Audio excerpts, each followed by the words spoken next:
at that nerd show, and we are talking with Adi Spektor. Correct. Okay. So tell us a little bit about your short film. Well, I can't tell you too much. Without giving it away? Yeah, because it's a comedy, so I'm just gonna read it. A man arrives home early from a business trip to celebrate the first day of Hanukkah and finds a supernatural surprise. Supernatural surprise. Supernatural surprise. Okay, yeah. well. And you can see the poster is kind of controversial, so is the film as well. Okay, wow, all right. Yeah. That's why I don't want to give it away. It's 7 minutes, so if I talk too much, I completely understand.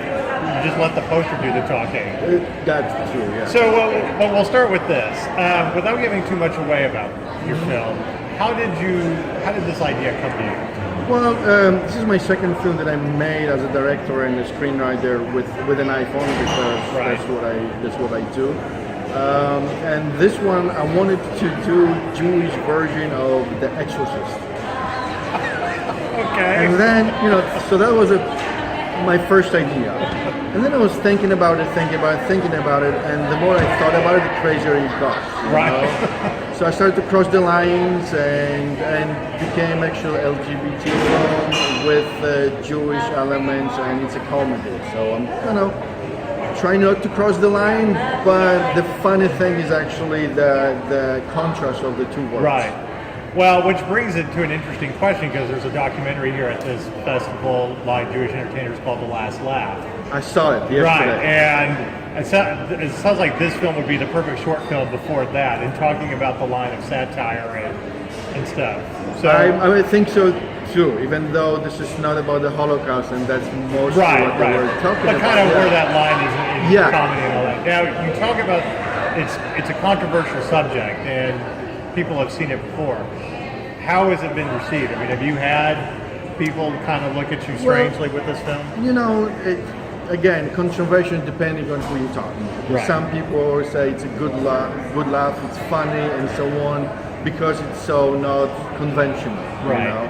It was very well accepted in LGBT film festivals, for example. The world premiere was actually in Warsaw LGBT Film Festival. Oh, okay. And it was screened in 6 different cities around Poland.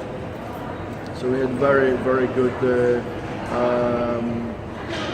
Actually, I was at the screening there, and it was a full house, and everybody was laughing. So I was happy. They were laughing all the way through.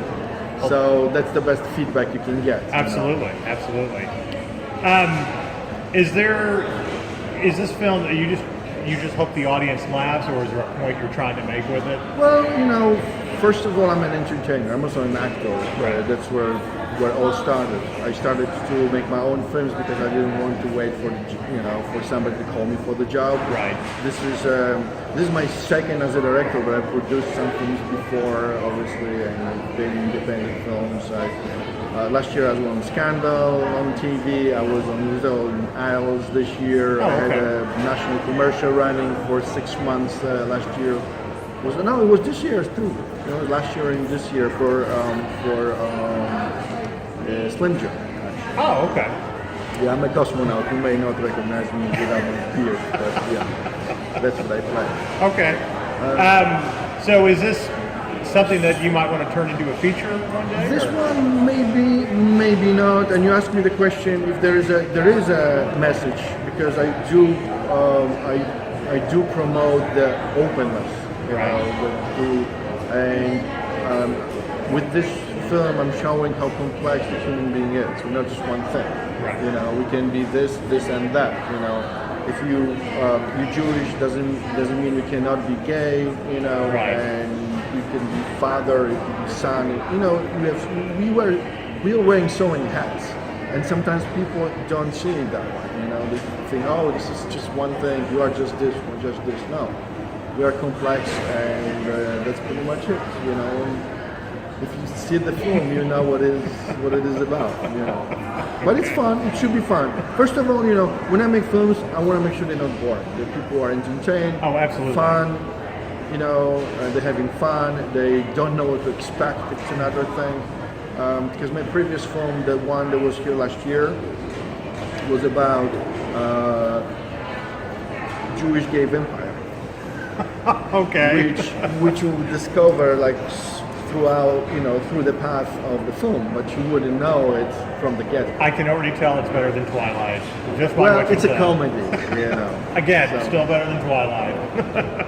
All right. One last question for us. Now, this is strictly for That Nerd Show because we're nerdy. Okay. And since you are a filmmaker, if you could either be a part of a Star Trek series or movie or Star Wars, what would it be and why? You know what? It's like I wasn't born here, so I actually grew up on Space 99 with. Wow. yeah. Okay.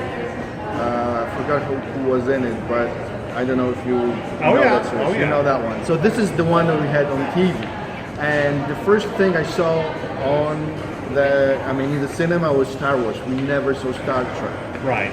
So obviously it would be Star Wars. Right. Having said that, I do like Star Trek when I watch it too. So Sure. it's kind of like I'm not really like fan one over another. I would probably do both. I couldn't be able to choose. That's kind of how we are as nerds. Like we like it for different reasons. But if they did a reimagining of Space 99, would you be up for that? Yes, definitely.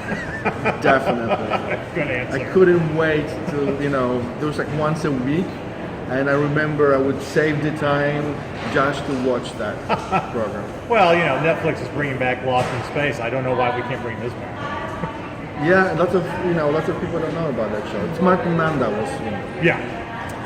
So, well, thank you very much. Thank you so and much. good It was a luck with the pleasure. film. Thank